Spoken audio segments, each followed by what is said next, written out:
Hello, I'm Mike and welcome to 33 Mile Garage. For a while now, I have been looking for a 64 or 65 Ford Falcon for an engine swap project that I want to do. One thing I wanted to make sure that I found a really complete car. I wanted to make sure that it had all the chrome trim on it, had good glass, the chrome trim around the windows and stuff was in good shape, windshield wipers, chrome bumpers, wanted to make sure it had a grill and stuff in it. So what I did is I wound up finding this. This is a 64 Falcon Futura hardtop. It was originally a 6-cylinder car, a 170 car with the 2-speed Ford-O-Matic transmission. But I'll tell you what, this is a cool car. I'll take you for a walk around it and check it out, but it is pretty cool. This car is complete. It has got, all the chrome trim. One of the first things I did is I opened up the driver's door. Markers were just completely mint, man. These things are great. And then I stepped back and shut the door. And that thing is just rock solid, man. As far as chrome and the body condition is just, it's awesome for the year. Just a little bit of rust on the bottom side here. These are the original quarters. We'll look at the trunk in a second, but all the chrome trim on this thing, the bumper, everything is just, just beautiful. That taillight's broken, but I'm not really worried about that. You know, the bottom side of the door, I ground this away just to see there was some bubbling and stuff going on. But that's it with the doors and stuff. I'm just going to do a little patchwork on the bottom of the doors, and they're going to be just fine. I don't have any plans on repainting it. This thing was originally Cascade Green. It looks to me like it had one repaint when this was done, maybe 25 years ago, and maybe longer, who knows. But that paint's flaking off it right now. You see where the paint flaked off. There's a gray primer underneath. Then somebody sanded this back a little bit, and then you could see the original green underneath it. Which is pretty cool. Patina, it is not. I assure you that it's just an old paint job that's flaking off. I'm going to touch up some spots and stuff on it, but I'm leaving it just as it is. The body's in good enough shape. I'm going to put an engine in it and drive the wheels off of it. You can see the bumpers tweaked a bit down on the bottom there, but I'm going to do some work. I'm going to pull the bumper out and straighten the brackets, pull the front end out a little bit. The front end's kind of misaligned some from being hit, but I just wanted a complete car, and man, it is very complete. The other thing that surprised me about the car is when I looked at the interior is literally, it's a time capsule, man, from 1964. You can even see the metallic and stuff still in the piping and the seats, but somebody had to have redone this. Check out the dash panel on this thing's amazing. Steering wheel's pretty cool. All steel ring around there. Old AM radio. Cigarette lighter and stuff. This kind of surprised me a little bit. It looks like nobody used a cigarette lighter. I can't believe in the 60s that nobody would have used that, but it probably didn't work is what the problem was. Glove box. Hey, look at that. There's the broken shift lever. Yeah, it looks like that was broken off and sat on the floor for a while because that thing is crusty, man. Yeah, glove box has seen better days. I'm afraid to stick my hand in there. Straws. Yeah. But like I said, man, this thing is a time capsule. I'm just gonna, replace whatever I need to. It depends on what I do with the tunnel. Depends on the engine combination. I might have to enlarge the tunnel anyway and massage the floors. So I don't really care about the floors. I'm gonna have to change them anyway. But wow, that thing is shut solid. We'll go back and take a look inside the trunk. Now, check this out, man. Those are Ford Falcon original keys. That is pretty sweet. Look at that, man. That stuff opens no problem at all. A few extra parts in here. This thing was in way too good a shape to be an original mat. That was probably replaced years ago. Take that out of there. Everything's dry and clean in there. All right, well, I have to say that the trunk floor looks pretty good. You can see a hole in the bottom of the quarter there. And like we looked at already once before on the outside, there is a hole right there. You can see there's 4 little holes down. They're a little bigger than little, but 4 holes down there. But the rest of the trunk is awesome. That gas tank's going to have to go. I believe that that's just full of stinkiness. Shake the car up a little bit. Ugh. That doesn't smell good. That smells like 20-year-old gas in there. Whoosh. But that is pretty cool and in really excellent shape for a 1964. All right, gonna start pulling this thing apart, get the seats out of here. These rear seats, all you gotta do with them, take them out, push them in, all the way back, and they'll lift up. And the rear seats come out pretty easy, but don't pull them out, push them in, lift them up, slide them underneath the armrests, and they will. A little hard to do this with the camera in the way, but get this guy out of here.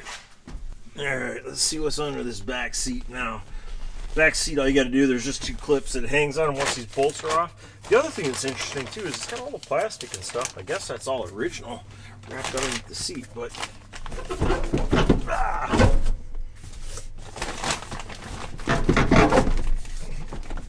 right, it's off the clips. That's the easy part. Now these things are so wide, trying to get them out of the car, you got to make sure these window levers are down out of the way. And lift the screen up. There we go. That's it right there.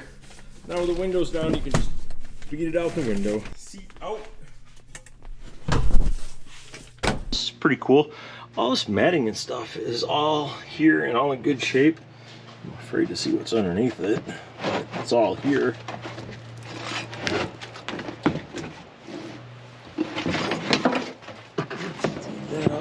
Get that out of the way.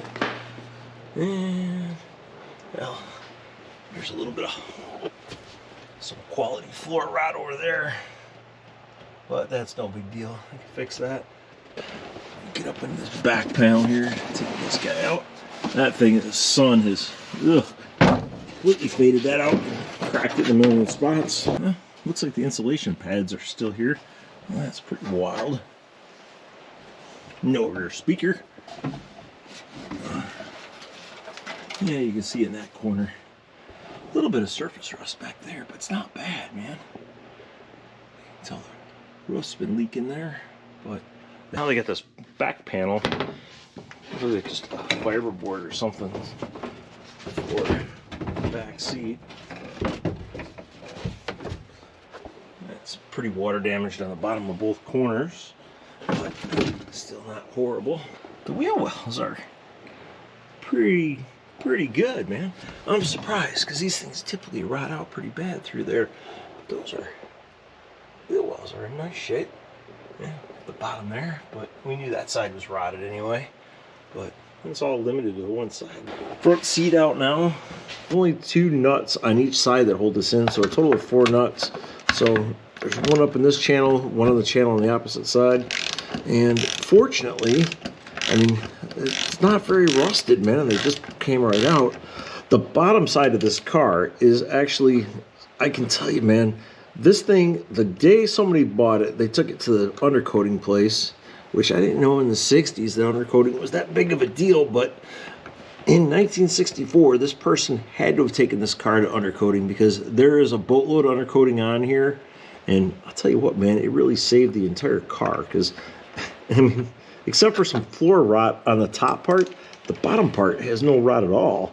It's just where the windows leaked and the water came in from the top, and no amount of rust coating is going to help you from the top side. But I'm telling you, man, the bottom of this car is clean. But I'd be willing to do a little digging to find out where this car actually came from and where it's been, because I don't think this thing lived in Michigan all its life, because this thing is way too nice for our climate. Yeah, everything we have is completely rotted. Stinky up. Sliding it up. Oh, we got seat belt. There we go. You clear it? Yep. Yeah, you don't have to climb through it, but Make it easier. you're an animal. Yeah, trying. Set it on the ground. Yeah. All right. I didn't want you to do that, but that works. I'll move it.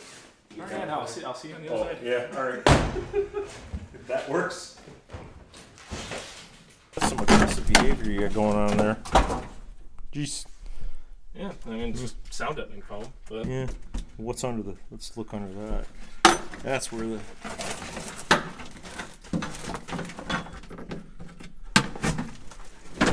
wow. I'll take that. That looks good. Yeah, So now just that side. Dude, that's amazing, isn't it? I know, and they don't like Yeah. move. Yeah. Got the front, but and a That's little Fred every- Flintstone. Yeah. Oh, just Flintstone it? Yeah. Shift column, I found that was broken off and in the Yeah, ashtray. no, you can see it. Yeah. Yeah. Yeah, but that was in the glove box. It's laying there. But I mean, if you're going to be making this as a stick car, there's... It doesn't matter. No. Yeah. I don't know what I'll do with the column, but Just leave it. yeah. Man, these work really well. Amazing, isn't it? No, that's crazy. Yeah. Yeah, that's what I wanted, a complete car, man. And this is A pretty well complete car. yeah. I mean, even the doors, they shut great. Oh, no, yeah, there's no sag to it. That's really shaking the entire car. Yeah. Well, that closed really nice. Yeah. This thing is, yeah.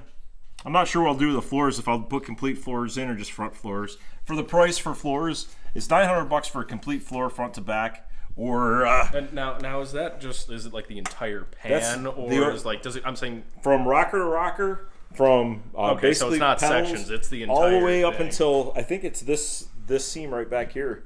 Okay. That's the entire floor. Yeah, it's big. Take a look at the engine bay and underneath this thing real quick, but man, this thing is, I am impressed. The shock towers, frame rails, all this stuff is just in fantastic condition, man. It just surprises me that something can be a 64 and still be in this good a shape. I'm kind of impressed by that. Out the underneath of this thing, look at the frame rails. Yeah, the frame rails are cherry. Look at that, man. The inner quarters, I had planned on putting inner quarters on any car that I bought. I figured on putting quarters, inners, outers. But man, all this stuff is in great shape. I wish my new stuff looked this good. I think I'm going to wrap this video up here. Next time, I am going to do the metal work on the doors, the lower part of the doors and the quarter panels. I'm going to get that metal welded in there, touched up, metal finished, and then I'll figure out what I'm going to do for paint. Never plan on painting the car, so I'm just going to probably prime it, blow some color on top of it, and just kind of fade it in. The car has nowhere near, I don't even want to use the word patina because it's not, it's just crappy paint that's flaking off a car. I like it that way. It's going to be fine. I want this car to be solid looking from the outside. I don't want any rot holes. I want the door alignment and hood alignment and all that stuff to be good. But other than that, as far as the paint wise, whatever I get out of it, I get out of it. I'm not really worried about it. So that's going to be the next video. And then I'm going to figure out what I'm going to do for an engine, transmission, and suspension combinations. That'll be some other things I'll get to in a little bit. Still trying to figure that out, and I'll let you know as soon as I do. Anyway, I'm Mike. Thanks for watching 33 Mile Garage, and I'll catch you on the next video.